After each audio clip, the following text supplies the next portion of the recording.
मित्रांनो, मुंबई अहमदाबाद रेल्वे कॉरिडॉरसाठी गुजरात, महाराष्ट्र, दादरा आणि नगर हवेली येथे भूसंपादनाचे काम 100% पूर्ण झाले आहे. National high speed railway corporation लिमिटेडनेही ही माहिती दिली आहे.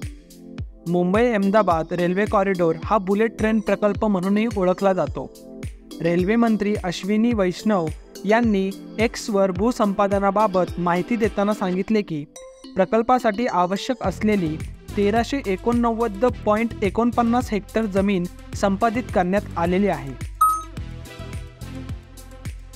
मुंबई ते अहमदाबाद दरम्यान हाय स्पीड रेल्वे लाईन बांधण्यात येत आहे.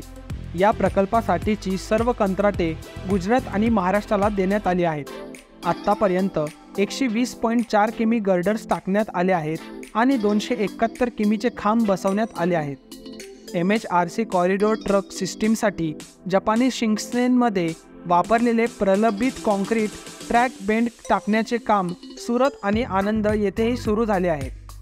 भारतात पहिल्यांदाच जे स्लॅब बॅलेस्टेलेस ट्रॅक सिस्टीम वापरण्यात येत आहे. गुजरातच्या वलसाड जिल्ह्यातील जरोली गावाजवळ 12.6 मीटर व्यासाचा आणि 350 मीटर लांबीचा पहिला माउंटन बोगदा अवघ्या 10 महिन्यात पूर्ण झाला आहे.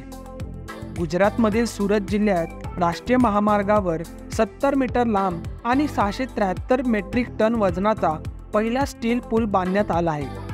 तसेच अशा 28 पैकी 16 पुलांचे बांधकाम विविध टप्प्यात पूर्णत्वाकडे गेलं आहे.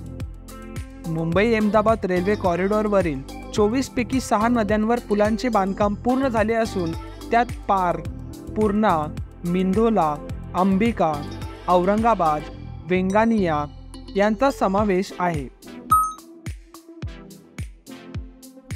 सध्या नर्मदा, ताप्ती, माही आणि साबरमती नद्यांवरील पुलाचे काम प्रगतीपथावर असून भारतातील पहिल्या 7 किलोमीटर लांबीच्या समुद्राखालील रेल्वे बोगद्याचे कामही सुरू झाले आहे. हा बोगदा महाराष्ट्रातील वांद्रे कुर्ला कॉम्प्लेक्स आणि शीळफाटा दरम्यानच्या 21 किमी लांबीच्या बोगद्याचा एक भाग असून मुंबई HSR स्टेशनच्या बांधकामासाठी खोदकामही सुरू झाले आहे. गुजरातमधील वापी, बिलीमोरा, सुरत, भरूच, आनंद, वडोदरा, अहमदाबाद आणि साबरमती येथील HSR स्टेशन बांधकामाच्या विविध टप्प्यात आहेत.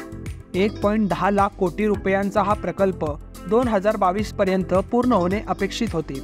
परंतु भूसंपादनाबाबत अनेक अडथळ्यांना सामोरे जावे लागले. सरकारने 2026 पर्यंत दक्षिण गुजरातमधील सुरत ते बिलीमोरा दरम्यान बुलेट ट्रेनचा पहिला टप्पा सुरू करण्याचे लक्ष्य ठेवले आहे. तर मित्रांनो, तुम्हाला मुंबई अहमदाबाद रेल्वे कॉरिडॉरबद्दल काय वाटते ते कमेंट सेक्शनमध्ये सांगायला विसरू नका.